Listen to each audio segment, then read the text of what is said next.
کہ کیا کبھی آپ نے کسی گھر میں کسی بچے کے آنے کے بعد اس کی ماں کو یا باپ کو تڑپتے اور بلکتے دیکھا کہ شہر کے سب سے طاقتور آدمی کی گرتی دلانی یا سب سے جو بدتمیز بد تہذیب لیکن دولت مند ہو اس کو ڈھونڈ کے اس کے گھر تعلق لے کے کہ اس کو کسی نے ہاں نہیں کی؟ اس کے برعکس ہے. اس کا مطلب آپ کیا لیں گے؟ ہم اس سے اگر کوئی چیز ڈرائیو کرنا چاہیں تو وہ کیا ہو؟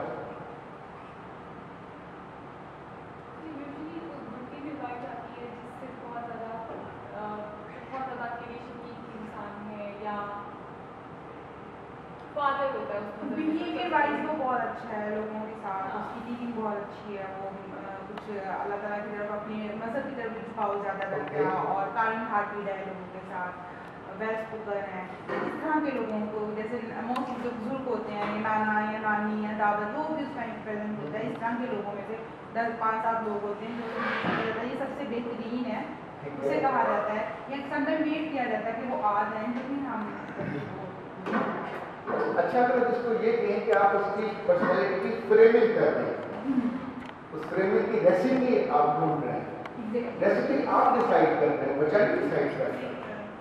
اچھا آنے والے دنوں میں جتنے بچے سے سکھ ملتے ہیں جب جب اس ریسیپی کے اندر رہتا ہے تو ہم کو سکھ ملتا ہے. جب والد کو یا استاد کو دکھ ملتا ہے وہ تب ملتا ہے جب اس ریسیپی سے بچہ باہر نکلتا ہے. اچھا اس کو ہمیں کون ایڈل کر دیکھیں؟ جب میں تھوڑا بڑا ہوا اور ہم اسکول میں تھے تو ہمارا اسکول ڈہرا والا ہائی اسکول تھا اور جو گھر تھا سپرنٹینڈنٹ کا، میرے والد اس وقت ہاسٹل کے سپرنٹینڈنٹ تھے. تو گھر کے باہر اور اندر آم کے بہت سے پودے تھے. ایک پودے کو اس وقت ہم پتیسی کہتے تھے، اس میں بالکل چھوٹے چھوٹے آم ہوتے تھے، یعنی اتنے سویٹ کہ آپ کھاتے تھے ابھی زبان سے گیلی ہوتی تھی اور مٹھاس محسوس ہوتی تھی تو ختم ہو جاتا تھا، پھر آپ دوسرا لیتے تھے، پھر تیسرا لیتے تھے. اس کے ساتھ ایک دوسرا آم تھا جس کو طوطا آم کہتے تھے. اس کی چونچ تھوڑی چھوٹی ہوتی تھی طوطے کی طرح اور وہ لمبا ہوتا تھا. اس کے پکنے کا کوئی انتظار نہیں ہوتا تھا، وہ کھٹا ہوتا تھا اور عام طور پہ پکنے سے پہلے اس کو اتار لیا جاتا تھا. اس کا اچار بن کے وہ مربوں اور مرتبانوں میں چلا جاتا تھا. پھر ہم نے دیکھا کہ ایسا وقت آیا کہ لوگوں نے انسانی شخصیت کو جیسے پیوند کیا جاتا ہے، پیوند کاری کی جاتی ہے. یہ بالکل وہی ماڈل تھا کہ آپ ایک دیسی آم کی پیوند کاری کرتے ہیں اور اس کی شکل بدل دیتے ہیں اور اس میں سے وہ رس اور مزہ لے لیتے ہیں. کچھ عرصہ پہلے مجھے ہندوستان کا شہر ہے وہاں کانفرنس میں جانے کا اتفاق ہوا. یہ 2 صوبوں کا دار حکومت ہے اور کانفرنس میں سب لوگ انگریزی میں گفتگو کر رہے تھے. اس کا ٹاپک تھا ہارٹ ٹو ہارٹ ٹاک اور سامنے موجود تھے وہ سارے سکھ تھے. جو ان کے ایک گورنر تھا وہ بھی سکھ تھا، وزیر اعلیٰ بھی سکھ تھا، ایک ہندو تھا جو ہریانہ کا تھا. جب میری باری آئی تو میں نے سے کہا کہ آپ سے اجازت دیں تو ہم ہارٹ ٹو ہارٹ پہ بات کریں، انگریزی میں نہیں ہو سکتی. تو ہارٹ ٹو ہارٹ میں نے کوئی پنجابی میں بات کی نہیں پر میں کرنے کی کوشش کرتا ہوں.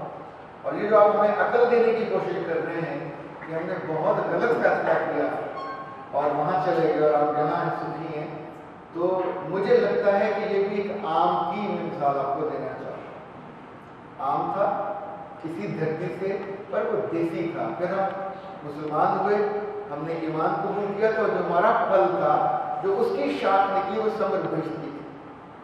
ہم ثمر بھشت پہ راضی ہیں. وہ ثمر بھشت کی شاخ جو ہے وہ سرحد پار چلی گئی اور we are more than happy.